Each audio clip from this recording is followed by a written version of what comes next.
So good morning. Welcome to Chemistry 221. I'm really glad to have you here. My name is Dr. Michael Russell. You can call me Dr. Russell, Dr. Michael, Russell. Hey you, a lot of times is fine. Don't call me Mikey. I have a real problem with that. But everything else is totally cool. In lab today, when I will see you all again at 1:10 p.m. in 2501, we will go over the class. I'll talk about how the class works and stuff like that. But in this time right now, lecture time, I'm just going to give you like a real brief overview of the things to do. And number one thing I want to leave you with is that, wow, if you ever have a question, my email is the best way to get a hold of me, which is mike.russell@mhcc.edu. And I check my email all the time. If you email me by 8 p.m., I should be able to get back to you the same night, as long as it's not Friday or something like that, you know. And the website for this class is mhchem.org/221. And you don't have to go in through Blackboard or the MyMHCC portal. You can literally put that in your phone, your computer, and be good to go. Now, in this class, all right, the lectures are what we are at right now. And every Monday, Wednesday, Friday at 9 to 9:50 a.m. in this room, I'll talk about the different concepts that we're going to go over. We'll basically go through 6 chapters. I'll split a couple of them into 2 pieces, but it's pretty chill. I record the lectures, and this little thing right here is a very cheesy thing where I record lectures and I'll place them on YouTube later, and also as podcasts and jazz like that. They're not Academy Award winners, all right, but if you're like, oh, what did he say during that time? You can then go and scroll through it and stuff and see. On the other hand, if you can't make it to a lecture, it's really not the end of the world, because you can watch the video later, and I'm totally fine with that. So check that out. The Chemistry 221 Companion is something you can purchase from the bookstore, or you can print. There's a PDF version on our website. And in the companion are some lecture notes. So you don't have to write down like every word that I'm writing or anything. And when we get to examples of problems, you can just make notes to the sides of how you do it without having to write it all down. So I do encourage you to get the companion. We'll talk about the companion more in lab today. And for you all in section 01, which I sometimes refer to as my face-to-face class, we will also have labs each Monday from 1:10 until no later than 5. So today at 1:10 p.m., I'll see you again. You'll get sick of me today, I know, in room 2501. And at Mount Hood Community College, this level of Mount Hood are the 1000s, and the upper level above us, those are the 2000s. So 2500, you'll go up 1 floor, and it's basically like that way, not too far.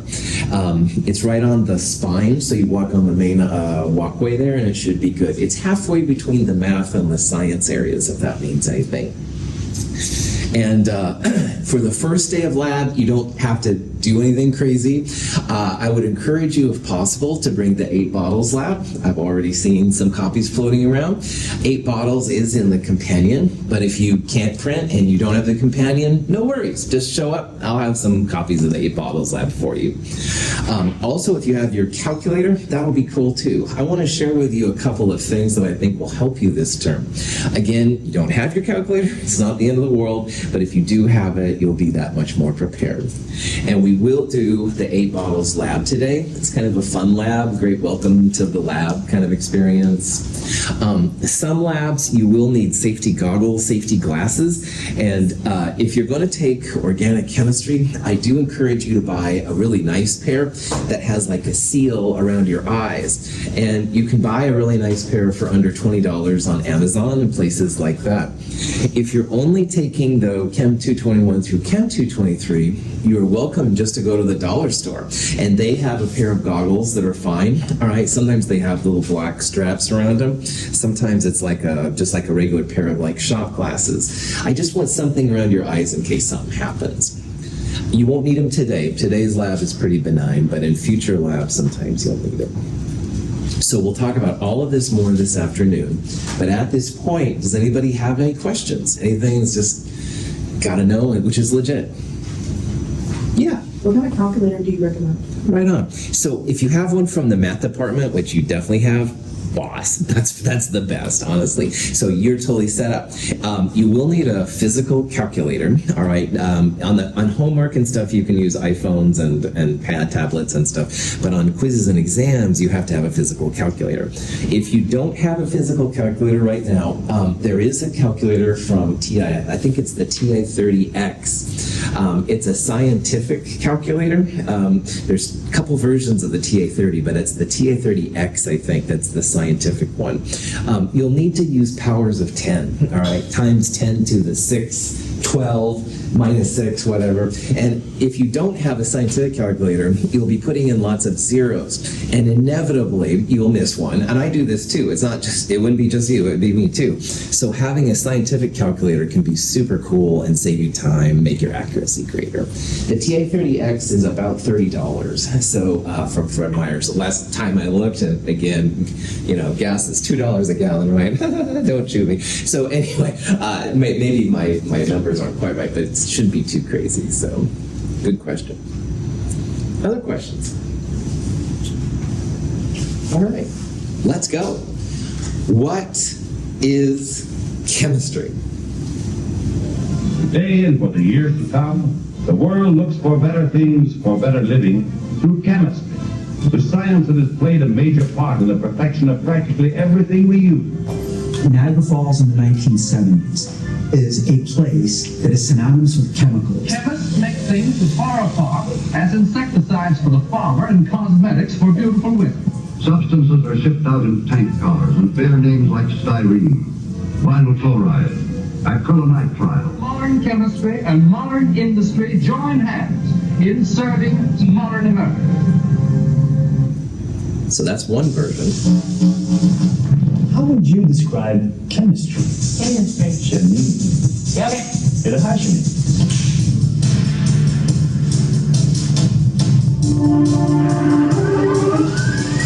Or isn't this chemistry?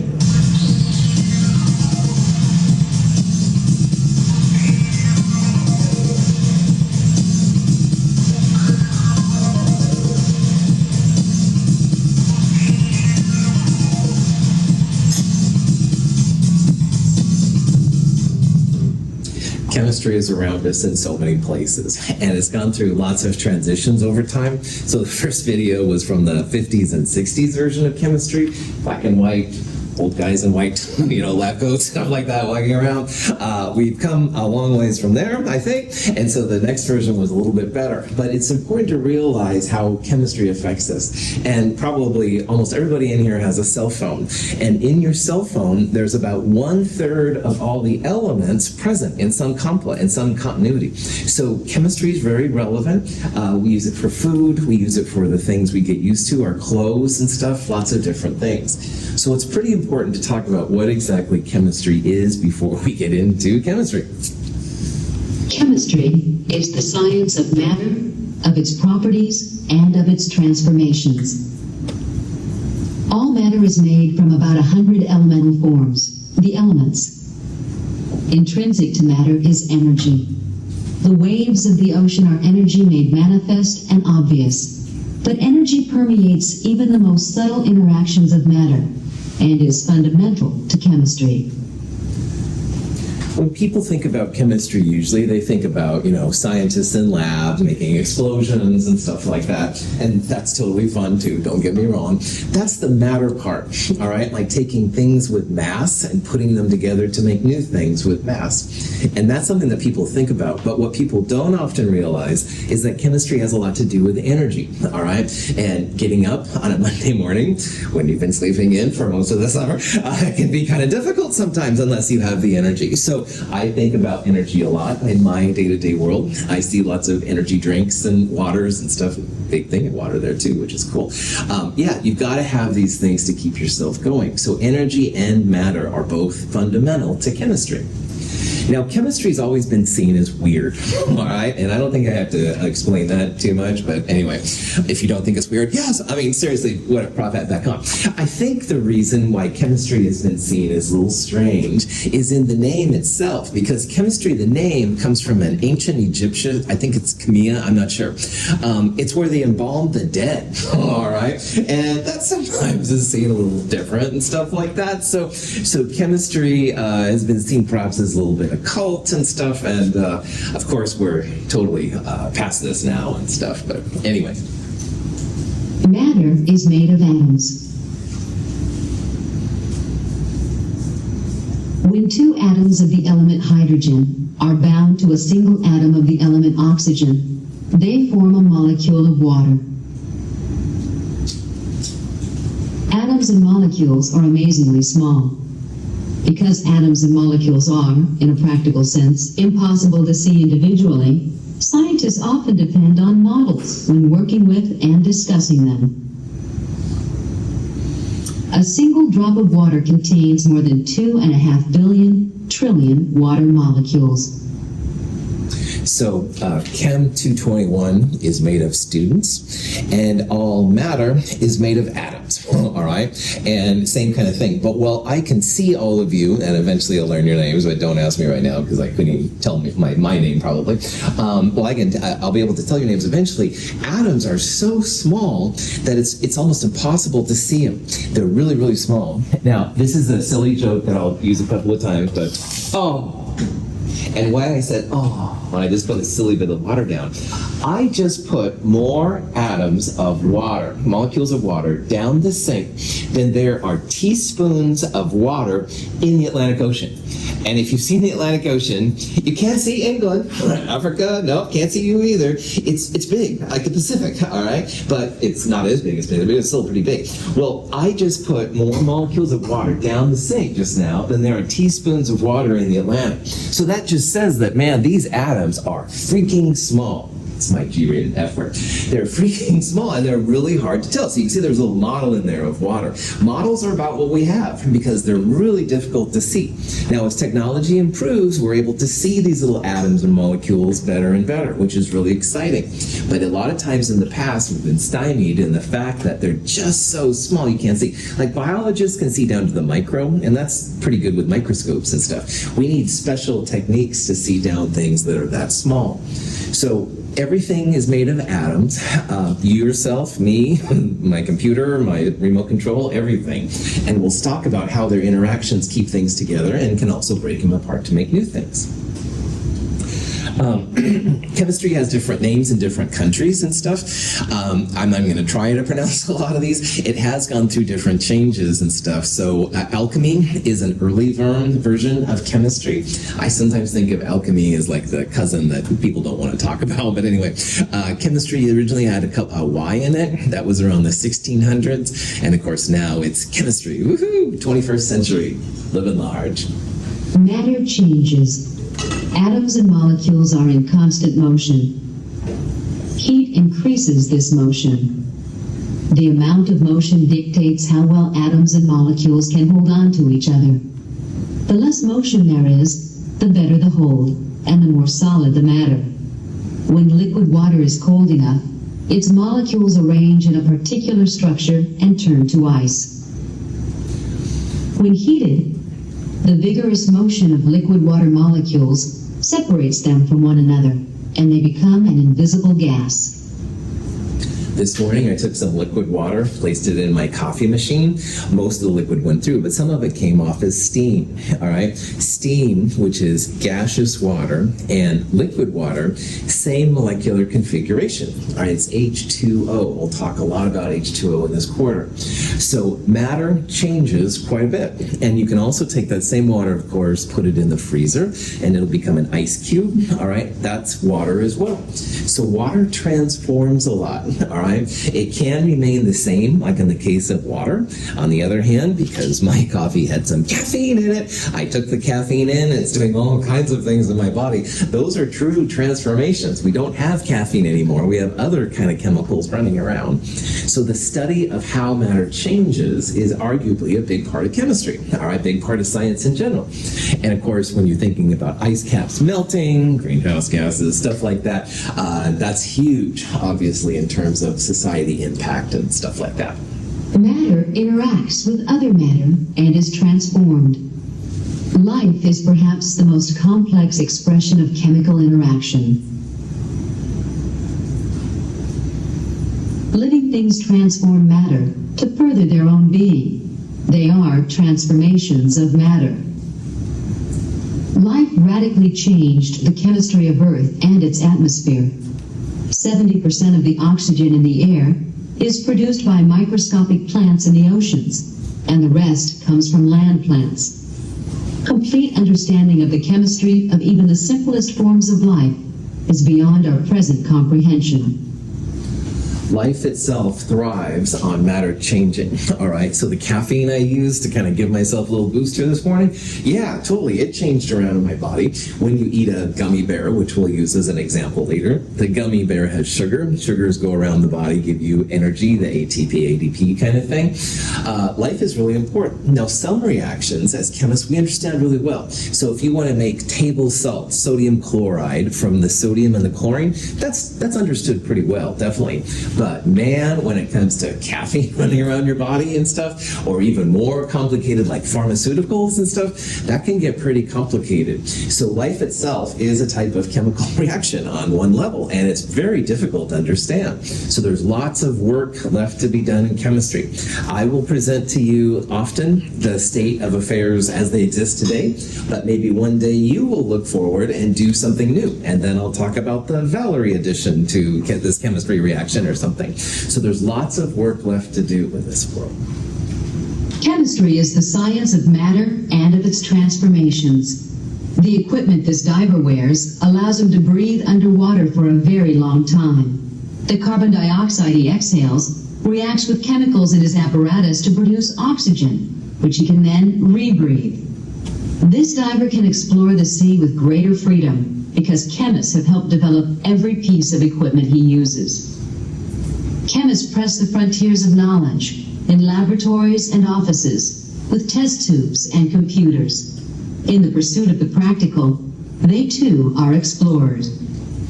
So chemists develop a lot of things that we use a lot. Like I said, cell phones, different containers and stuff we're using, foods, all kind of computers and stuff, very integral to lots of things. So chemistry, if I had to answer the original question, then is the study of both matter and energy. All right, it's not just the matter, not just the atoms. Atoms are important, but to make water transform into a gas or turn into a solid, you need to understand the energy as well. So we'll talk about the matter, we'll talk about the energy, we'll be able to do cool things. It feels like chemistry is the coolest thing ever, but not People all. make molecules for all kinds of reasons. One of them is that a molecule is beautiful. That, for instance, is the case with this fantastic platonic polyhedron, as it's called, of dodecahedrane, with 20 carbon atoms in it, with 12 faces, all pentagons. This was made not too long ago by a friend of mine at Ohio State, Leo Kitt. Now, he made it because it was a goal, a mountain to be climbed. Many people had tried, no one had made it, and it's aesthetically pleasing in its symmetry. You see this gracefully curving triple helix? Now, this structure has not been made. What I see is that it's pretty, it's beautiful. Dr. Hoffman is a Nobel Prize winner in chemistry, so probably the highest accolades is getting the Nobel Prize. And he's done some really cool things. We'll talk about some of his work in Chem 222 if you're planning on taking it. However, he also thinks of himself as an artist. Now, chemists can help make the paints for painters. They can help make the equipment used in sound for music and stuff like that. But when you apply chemistry to art, it comes off a little awkward. So Hoffman has created not only plays in the theater world, World in Washington, D.C., but he has also a book of poetry, which I really don't recommend reading, but of course I had to because I'm the instructor. There was no question that the reaction worked, but transient colors were seen in the slurry of sodium methoxide and dichloromethane, and we got a whole lot of products for which we can't sort out the kinetics. The next slide will show the most important part very rapidly within 2 minutes. I forgot to say it for the form we get. In fact, you tell it's pretty bad poetry. So chemistry is really cool, but don't apply it to science. Art, that would be my thing. Art and science are awesome things. They're both very cool, but I would kind of keep them separate. Dr. Hoffman is cool, but I don't recommend you check out the science. Anyway, enough of this silliness. Well, it was great to have you here. Now, in addition to Dr. Hoffman, who is kind of embarrassing, there are also some people who are famous that have a chemistry background as well. My favorite one, Dolph Lundgren. All right, he was in The Expendables. He was in one of the Rocky movies and stuff. Anyway, he actually has a master's in chemistry. He's very interesting as a person, but anyway, he has chemistry background. Margaret Thatcher was the leader of England in the 80s and stuff, for better or worse. She had a bachelor's in chemistry, and most relevant probably is that the leader of the Catholic world, Pope Francis, right now has a master's in chemistry. Woohoo! So the things you can do with chemistry. Anyway, let's talk about a little bit more about the functionality of chemistry. Chemistry is a huge topic, all right, and lots of universities have full chemistry departments or totally separate. And in those departments, they separate out the chemists by what type of thing they study. Organic chemistry is a big part of the chemical world, and probably of all the chemistry branches, this is the biggest one. Organic chemistry is essentially the study of carbon, nitrogen, and oxygen. Life itself uses these three atoms a lot. So it's arguably the science of life too, although we'll see there's a new field which kind of breaks that out. Here at Mount Hood, we have 5 full-time chemists. 2 of the chemists that are on staff are organic chemists. They study carbon, nitrogen, oxygen, stuff like that. Inorganic is the study of metals, all right? It's basically everything that's not carbon. And on the periodic table with 100 plus elements, that's a big area. Inorganic is a really cool field, and I'm biased. I am an inorganic chemist. Myself and one other chemist here on the Mount Hood campus are inorganic chemists. That's our background. In organic chemistry, the colors were limited to black, white, and if you're unlucky, brown. And we'll talk about that later. In inorganic chemistry, though, there's a whole bunch of colors. Basically, all the paints you can use are somehow related to different inorganic atoms and stuff, the metals. So I like the colors, I like the science. It was the thing I wanted to do. There are 3 other fields which are important as you get further in chemistry. Analytical chemistry is the chemistry that you see on CSI and forensics shows, if you watch those kind of things. It uses what's called spectroscopy, which we'll study this quarter a little bit. That's where light can be used to analyze different compounds. Analytical chemists always want to know how much of a compound you have and also what kind of chemicals you have. Really important field, all right? You send your samples off to these people and they will analyze them. Physical chemistry is the smallest of these branches. Physical chemistry is where physics, chemistry, and calculus all come together. So you'll model different equations and do things like that. It's a really wild field, very important for doing different models, stuff like that. And the newest player on the block is arguably the most important right now, which is biochemistry or biochemical chemistry. And that truly is the chemistry of life. In the old days, organic chemistry was seen as part of biochemistry, but biochemistry is kind of its own world now because, wow, you start getting into these proteins and DNAs and stuff like that. They're huge molecules, and they need special kind of things to analyze. In organic chemistry, there's a lot of what's called traditional organic chemistry, as well as the study of plastics, which are not alive. So that's why organic is now sometimes seen as different from biochemists. We have one biochemist on our faculty here, and she's really cool. There's lots of other types, though, of science that rely on chemistry, and this is something from our textbook. Environmental science is important. Even computer science relies on a lot of the things that we look at. Medicine, of course, geology. It doesn't have it on here, but astronomy is a big-time piece that reuses a lot of chemistry as well. So chemistry touches lots of different fields. It's really important. It's good to have you here. Now, the language of chemistry is something that's going to be really important. If you've taken chemistry, then you'll kind of know what I'm talking about. But if you haven't, chemistry is, to a point, like a language. In the English language, there are 26 letters, and you can use those letters to make words. And then, of course, you put the words in sentences, which is how I'm communicating to you right now. In chemistry, my alphabet are the elements, all right?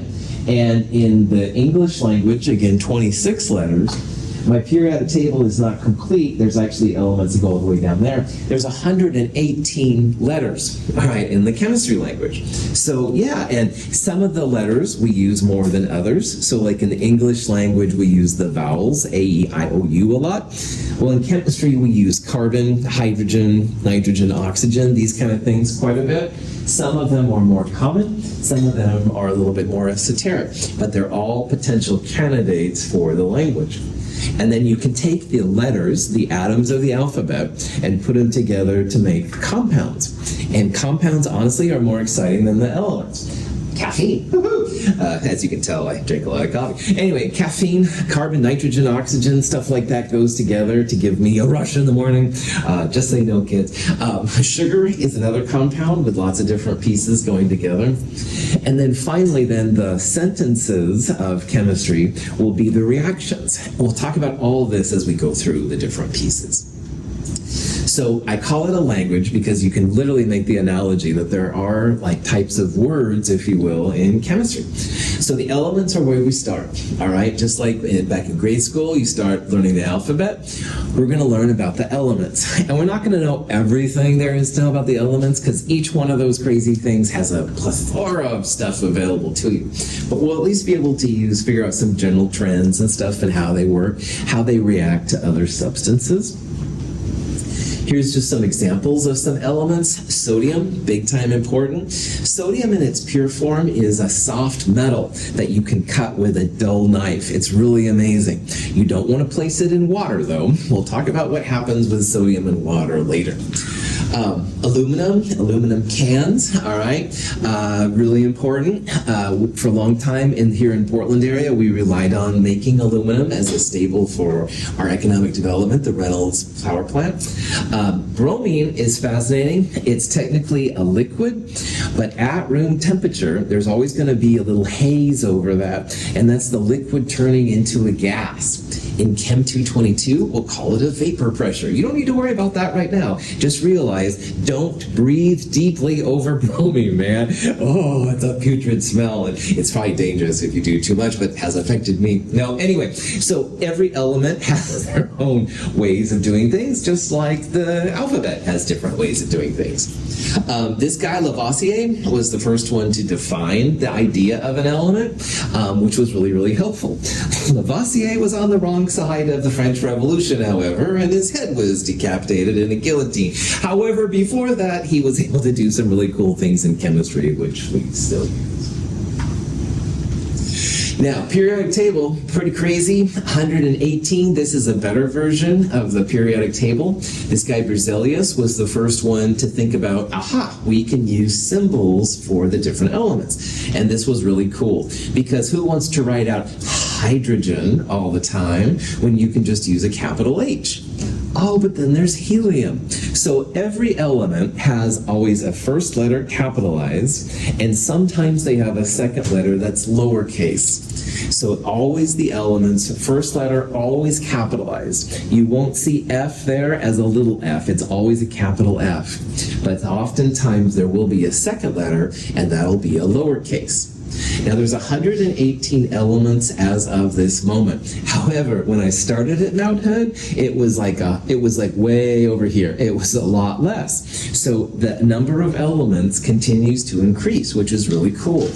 I think that they're very, very close to elements 119 and 120, which are be under these groups of elements right there. And that would be really, really cool. And at the end of this quarter, I'll tell you why I am so excited if they could get to element 121. Oh, it would break apart the periodic table. It'd be a whole new look. But we're not there yet. So anyway, as of right now, there's 118. We'll talk about that more later. And people inevitably ask, do I need to memorize the periodic table elements? And now a magication lesson in chemistry. Need help remembering the periodic table? Try this simple phrase. Harry Herman liked being big, because not one forest near National Mount Goon allowed sick, puny Sasquatches. Clearly arbitrary, this kink caused scads of tiny vermin to cry.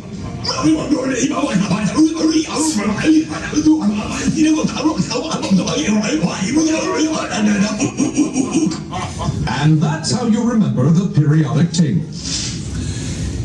No, you don't have to memorize anything in my class. Yeah, and that's what I wanted to point out there. That's just a silly Mad TV thing. But anyway, in some classes, you have to memorize the first 18, the first 36, the first 10, whatever elements. You don't have to do that with me. In your companion, or I'll give you one, there's a periodic table that we're going to use. And you're always welcome to have it. Quizzes, exams, the final, not a problem. All right? However, it is nice to know sometimes that oxygen's about right there. And aluminum is here. All right, and there's a difference between fluorine and right there fluorovium, which are very, very close. So the more familiar you are with it, the better, definitely. But you do not have to memorize. I won't ask you questions like, list the first 18 or something fascist like that. So, questions? Anytime you have questions, man, let me know. Yes. I know that there's a certain order in why elements of like where it is and why it's there. Would you mind elaborating more on that? For right now, we're going to talk about all that this quarter, and there's a lot more to my answer than what I'm going to tell you. But the numbers represent the number of protons in the atom. And so for right now, if you want to go home and impress your significant other / parental unit, argon, number 18 protons. And you can see it consistently goes left to right in the order of increasing protons, which is really cool. Now, there's more to the periodic table than that, and we'll get into that this quarter. But that will at least get you started for right now. Okay, so, yeah. Oh, I have such things to show you. Hellraiser? Anybody? I'm a bad movie watcher, okay? Okay, you don't have to look like any of my movies to do all this class. Really cool question. We're going to come back to that one. So you don't have to watch Hellraiser. It's a nasty shit. All right, Prophet, back on. Question? Yes. I'm not sure if it's a related topic, but I remember I heard like the metalloids. Is that for organic or inorganic? Right on. The metalloids. Someone used a blue marker here and wrote up on the periodic table that list. And all the elements above this blue line, so B, S, I, A, S, T, those are all considered metalloids. Metalloids have a mix of metals on the left and non-metals on the right. And we will definitely use them this quarter, you bet. We'll talk more about what it means to be a metal, a non-metal, or a metalloid later. But for right now, as long as you know, if anything above that line is considered a metalloid. So it can be a metal and it can be a non-metal. And we will absolutely talk about that here coming up. Cool questions. Wow. These are both pretty involved questions. I'm honored. So, yeah. Other questions? Okay. So the periodic table didn't always look this way. Now it's organized by atomic number, which is number of protons. So, yeah, great segue. Anyway, Mendeleev in Russia was the first one to figure this out, kind of think, there's some periodic properties. Originally, he had it more by mass and stuff. What was cool about Mendeleev is that he was able to predict elements that hadn't been found yet, which is just incredible. And they were found later and stuff after some time. But as scientists moved on, they found it was better to do it, like I said, by the atomic number, which is the number of protons. And we'll talk about why there's like gaps between these two columns here and these columns here, why there are columns and periods which go left to right. We'll talk more about metals, nonmetals, and those metalloids and stuff as we go through the class. Metalloids, as you can see, have different variations on different periodic tables. We'll talk about that too. But I have some things to share with you this quarter, definitely, and these are all things that we'll address. But for right now, just realize that there's a method to the madness. It's not just random things thrown up together. There's actually a lot of use that you can get from it. I will call the periodic table the greatest cheat sheet ever made. Now, of course, I'm biased because I teach chemistry. I'll try to share with you why that's the case here coming up. Okay. You can also have a periodic table. Yeah, I know, keep my day job. The problem with the periodic table though is that now all of these elements have been found and there's like this gap, so this person has to move forward. So anyway. If you were to ask me to summarize on one sheet of paper all the potential things that could happen in chemistry, not only in chemistry, but in all fields of science, physical science that is, and maybe in engineering, the one sheet of paper I'd give you would be the periodic table. That's everything we ever will do in science is summarized here. All the compounds that we'll ever make will come just from combining these elements, these 100-odd elements on this one sheet of paper. The number of compounds that could be made potentially out of this are practically countless. We now know of maybe 10 million compounds, but with only perhaps 5 elements, thinking of the ways we could combine them, we could potentially make 10 billion compounds. So if we were to combine many, many elements from the periodic table, the number becomes absolutely enormous. So again, remember that the elements are like the building blocks. They're the letters of the alphabet, all right? And with just 5 of the elements, which are carbon, nitrogen, oxygen, hydrogen, maybe sulfur, maybe fluorine, hard to say, you can have like 10 million compounds, just as of right now. And that's with just 5 elements. There's more ways to combine the letters, and there are in the elements into compounds than there are letters into words, which is crazy. And if you combine all of them, it would be just unlimited. And boy, artificial intelligence, all this kind of stuff, oh yeah, the number of compounds is going to be greater.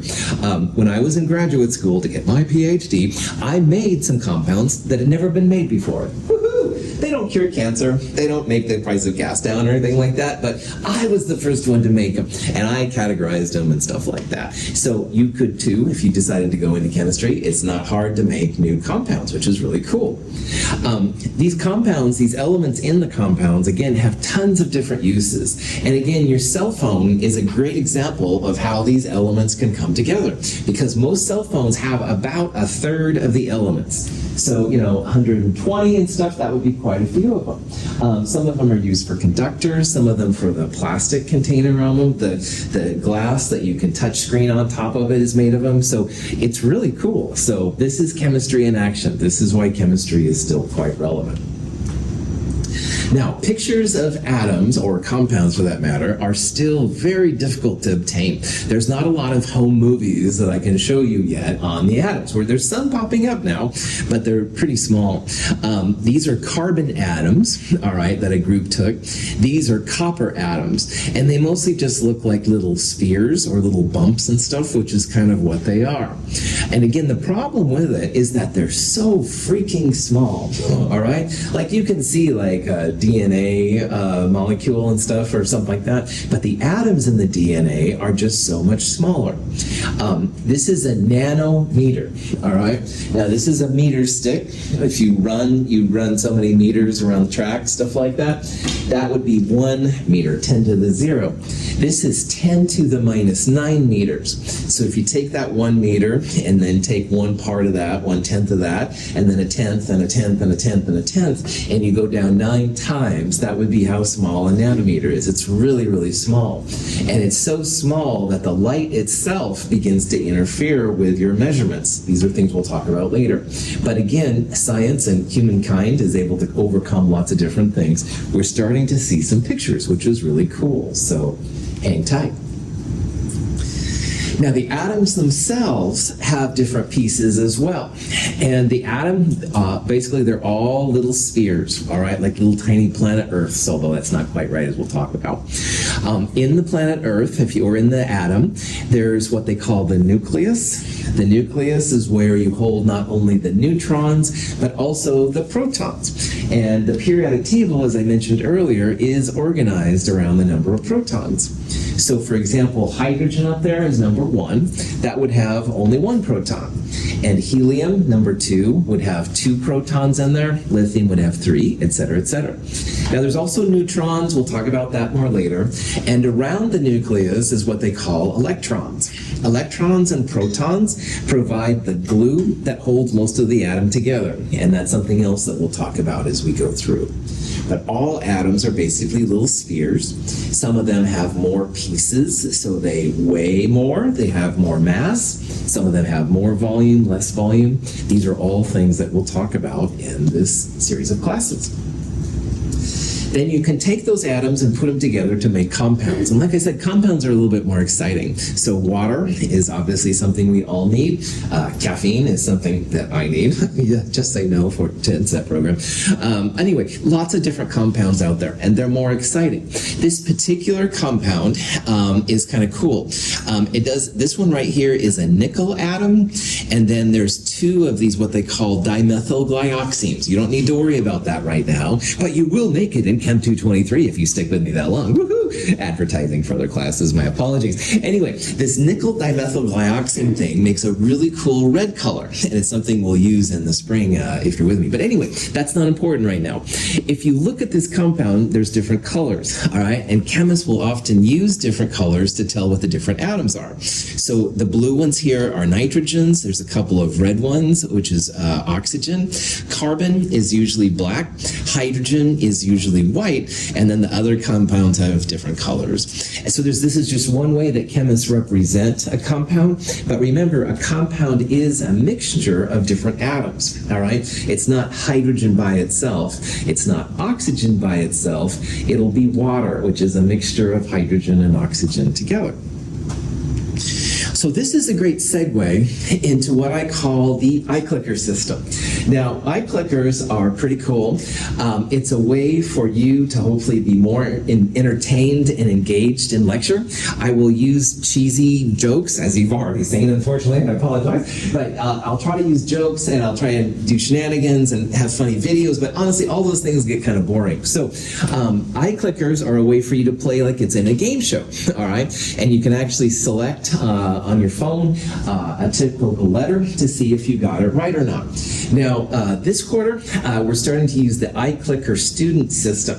iClicker Student is just an app you can download on a Droid or an iPhone. Works for both. It is a subscription-based. I think it's like $15 a term, $30 a year, but again, don't quote me. My mind is not very good sometimes with money things. But if you'd like to do it, if it works in your world, it hopefully keeps you more engaged. Now, this is absolutely optional. It is not required, all right? You don't need to prove that you're here by attendance. But if this is something you're interested in, I do encourage you. It'll be pretty cool. If you participate with me in 15 lectures, you get extra credit. So that's like my carrot on a stick here I'm going to kind of share with you. If you have questions on this, let me know. When you get the iClicker Student app and you register, then you can look up my class, Chem 221, at Mount Hood Community College with Dr. Michael Russell. But again, it's absolutely optional. Now, if you don't want to do iClicker, no worries. What I'm going to do here in a little bit is show you an iClicker question, and they're usually a question with about 4 or 5 different answers. And if you have the iClicker, you can actually push on your app which one you think is the right answer. But even if you don't have it, you can just like write on a piece of paper which one you think it is, and then we'll talk about it. So it's something to think about. It is not required, but if it does work for you, it might be kind of interesting. Yeah. How much extra credit will you get if you want to do all 15? Right on. If you do 15 problems with me this quarter, and you just have to do one of them and stuff in a class, it's worth 5 points of extra credit. So not unsubstantial. So yeah, cool. Is anybody doing this right now? Anybody? Okay. You can buy a physical iClicker, and that's fine too. We can talk about that. But the better way is to use it on your phone. If you have a phone, you can do it and stuff and see. All right, so let's see what this is like. So what I'll do is I'll show you a question like this, all right? And then I push the button and it comes up. And these questions are not like, oh, I'm going to be mad at you if you get it wrong, but I want you to kind of test your knowledge just to see how you're doing, all right? So I don't care if you get this question right or wrong, whether if you do use an iClicker or you do it in hand, but hopefully it keeps you entertained, which is what the main goal, and also hopefully it will help you to understand the material. So the question here you can see is which of the following is not a compound, all right? Well, compounds are mixtures of different atoms together. Salt, for example, is a compound because it has both sodium, Na, and chlorine, Cl. So because there's two separate elements in it, that's a compound. Water is a compound as well because it has hydrogen and oxygen. So it's more than one element. But you can probably see here that good old potassium, which is just K, that one is going to be an element. So answer C would be the correct answer here. Potassium by itself would be an element. The other ones are all compounds, all right? This one has carbon, hydrogen, oxygen. This has carbon, hydrogen, oxygen, et cetera, et cetera. So I'll have many of these. I'll have at least one each lecture and stuff like that. Again, if you want to participate, cool. But if you don't want to, no worries. Any questions on that? Cool. All right. So the red compound here, which is this nickel dimethylglyoxine thing, it has these atoms inside. And compounds sometimes are classified in what holds the atoms together. And we're going to see that anything with a metal, which we'll talk about that as well, is considered an ionic compound. And ionic compounds have true positive and negative sites. They have unshared electrons. You don't need to worry about that right now, but I do want you to hear the term ionic compound, because this will be something we'll talk about a lot. Compounds like water and my beloved caffeine. Anyway, those are an example of what are called covalent compounds. So when chemists think about compounds, there's ionic and there's covalent. Ionic compounds have true positive and negative centers, and honestly, they're held together pretty tightly. These covalent ones, they share the electrons around. They're not as strong as their ionic versions. However, when it comes to life needs lots of dynamic interactions with other molecules. And we're going to see that life itself usually uses more covalent compounds than ionic compounds. These are all things we'll talk about. You don't have to worry about it right now, but I really, really, really want you to hear ionic versus covalent. Questions? Another thing about this one, if you take all of those water molecules that I put down the sink and you start breaking them down, you'll finally get to one H2O molecule. So while an atom is the smallest piece of an element, a molecule is the smallest piece of a compound. Now, the difference between an atom and an element and a molecule and a compound is you could break that molecule up. You could break the hydrogens off, and you could break the oxygen off, and you can turn. You're welcome to come in if you want to. It's no problem. No worries. There's a class at 10 o'clock and stuff, so no problem. Anyway, you can break a molecule into the elements, but when you have the elements and atoms, boy, you're stuck there. You can't do anything without going into theoretical physics, which chemists don't usually go into. Okay. The last thing I'll do here when we have some time is to talk about how matter comes together. And it's a really interesting kind of phenomenon. And we'll start seeing this more and more. Now, up here I have two elements, gold and mercury. All right. Gold and mercury on the atomic level look really, really similar to each other. All right. Gold has like solid things. You guys are welcome to come in if you want. Just you can have a seat or whatever. So yeah, this class goes until 9:50 officially, but you're cool. I love having visitors, so no worries at all. gold and mercury on the atomic level look really similar to each other. Like we'll talk about these structures in Chem 222, but they're identical. However, in the real world, if you've ever dealt with mercury, mercury is what they call quicksilver. It's a liquid. And in the old days, like kids used to play with it and stuff. Oh, mercury's bad news now, man. Don't want to do that. But the important part here is that it's a liquid. Gold, on the other hand, is a solid. All right, you can make a gold ring, a gold necklace out of it. So one of the questions that chemists have to ask, why are the atomic levels so similar and the actual representation in our world so different? And we'll see it the other way too sometimes. Yeah. Isn't mercury the only metal that's liquid at room temperature? In the old days, they considered gallium to be a liquid because it's right about room temperature where it becomes a liquid. But arguably, yes, it's the only metal that's a liquid at room temperature. Right on. Cool. Other questions? Cool. In chemistry, we talk about 3 versions of how to see things. Macroscopic would be like these pictures right here. It's what you see in your day-to-day world, all right? So you have a gold ring, all right? You'll have the solid version of gold. You see the quicksilver liquid, mercury, that's going to be what you see. That's the macroscopic. On the other hand, though, sometimes it's really helpful to think about the atomic world, what the atoms are like in their spaces. That's what these pictures are right here. It's showing how the atoms go together.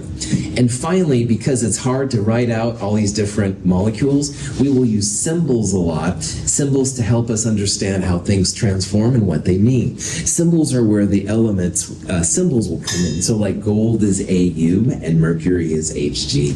So all of these are really important when it comes to chemistry. We will check them all out. But I think I'm out of time. Any last minute questions? All right. Really looking forward to having you in Chem 221. We have a lab today at 1:10 p.m. in 2501, which is upstairs. Look forward to seeing you there. Have a great day.